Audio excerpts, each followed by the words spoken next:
We got multiple Padres injury updates to get to. We got to talk about the pitching staff getting healthy and better at the right time. Could not have asked for more good news.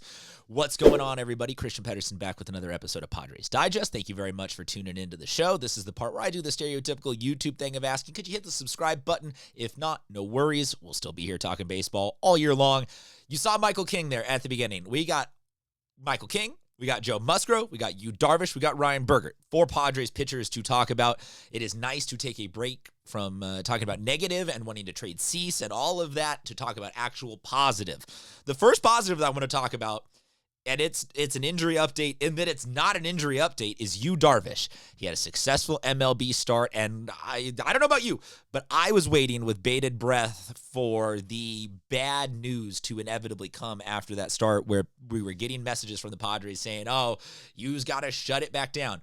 Didn't happen. So as of right now, Darvish, we can, I feel like a presidential, we can project now that so-and-so is going to win the state. As of right now, the Padres Digest decision desk can predict that Darvish will be back for the remainder of the season. So counting in Darvish now into our rotation is a huge net positive. Whether or not he's going to rip off a 20-win season at this point, I don't think matters. It's just nice to have our projected starters back. It's also nice to have someone like Darvish specifically, who has at every stop been considered a hugely positive influence in the clubhouse. And you can say to me, oh, well, he was still around the guy. It's different being just like around the guys as to being like in the mix with the guys. So I think Darvish, for me right now, I am fully eliminating him from the injury board. Next person, we got to talk about Michael King, because Michael King might be the biggest of them. Michael King having a great season before going on the IL, was 4-2 with a 2-something ERA, has been sidelined with a nerve issue that has put him in this kind of gray zone of like, well, he feels good today, but will he feel good tomorrow? As opposed to it just being a straight up, all right, it's a 4-week tear or a strain or whatever, we can know how to fix him. He throws a bullpen yesterday, as of us recording this video. And according to all the reports from that bullpen, things go pretty well. Pretty well might not be the most descriptive, informative thing for you guys, but pretty well, I think, is that when you couple that with the quote later here in this AC article from King, where he is talking about his approach and mentality, where I thought this was interesting. He's saying that he's a type A kind of person and that he brought the team a recovery plan that was way more aggressive than what the team wanted to implement. So they met somewhere in the middle. And I bring this up because him throwing a bullpen, and according to in that bullpen, we were touching the 90s. And he's looking at 90 in the 90s. Like, he's not a 99 guy. He's a 93 guy with a ton of movement and up to 96. So being back in the 90s, throwing a bullpen and having an admittedly self-aggressive return, to me, all seems to indicate that we are now in less of a wandering gray zone of like, will we ever get Michael King back? Oh, maybe next month, maybe July, maybe August. I would place this squarely on, let's circle August 1st for that's when Michael King is eyeing to get back.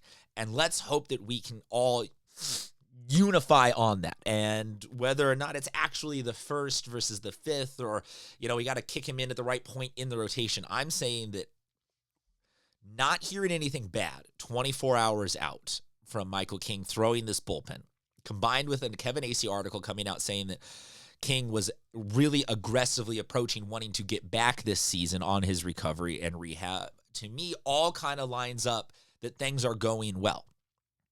They have been coy and opaque about this enough that I think following this bullpen, if there was an issue, like if he was, like they told us at the start of all this, he woke up after sleeping funny, like they would be giving us gray language of saying, he's feeling good, but we'll see how he's feeling next time he throws. Like, right now, I'm circling this on let's count down 20-something days until we can potentially get King back. So I'm kind of thinking August, September, month and a half, count him in for 7 more starts this season, 6 more starts, something like that.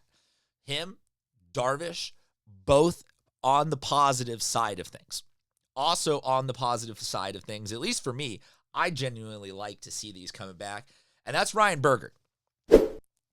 He goes on the IL on June 25th with if you remember, he got hit by a line drive in a game on the forearm, had negative x-rays, and is slated to come back as of today of us recording this. The Padres have not activated him to the major league rotation, but he's had his rehab start that looked good in AAA.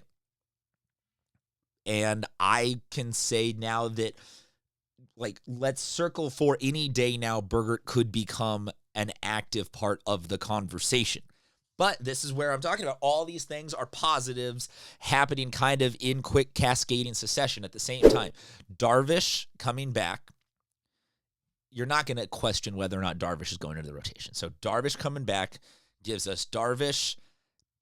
Pavetta's the 2 right now, and you can go watch all my videos. I'm 4 or 5 deep on ways to trade Cease for anything. I'm almost Yuli Gurriel, let's just DFA Cease at this point. But that's a whole nother rant for a whole nother time. But having Darvish, Pavetta, Cease, Kolek, Vasquez is a healthy rotation. But then also now having Bergert waiting in the wings, healthy and ready to go. Waldron waiting in the wings. I put Waldron below Bergert just because we saw some I saw some great flashes, I thought, from Bergert this year. But this is where we're starting to talk now about then if next month Michael King comes back, the Padres could hypothetically be setting themselves up for August and September if the offense can just tick up just a little bit. I mean, it doesn't have to be everybody starts hitting all at the same time, but if the offense can tick up just a little bit, the pitching's going to be right where we need it to be for our hypothetical, projected close out the season really well playoff run. Speaking of closing out the season, the other injury update that I kind of wanted to just dive into was Joe Musgrove. And Musgrove, admittedly, it would be optimistic to have him back this season. He threw off the mound for the first time since Tommy John surgery. It wasn't great for Joe Musgrove is the quote that comes out of the Kevin Acee article. I don't want to get us bogged down in overly worried about the minutia of Joe Musgrove's return, because this is much more anything we can get back this season from him. If he comes out of the bullpen 2 times as a September call-up, nice little story, maybe makes the playoff roster as the last guy in the bullpen just to have him around, isn't just in case. We're not going to get a ton of Joe Musgrove, but the fact that he is progressing, he's getting back on a mound, is a net positive step for the overall San Diego Padres pitching staff, because if nothing else, it's just good vibes. And I know a large chunk of you just went, vibes. The hell are you talking about, man?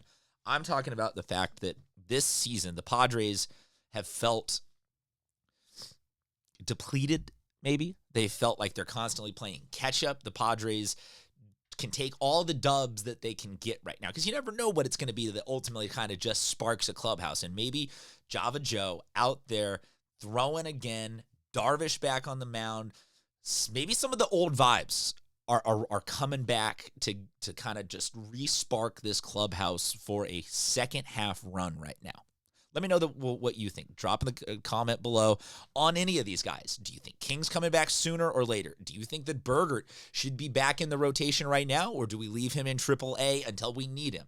Do you think Musgrove's coming back at all this season? Let me know what you think. And like I said at the beginning, if you could hit the subscribe button, it's always much appreciated. Until next time, folks, talk to you soon.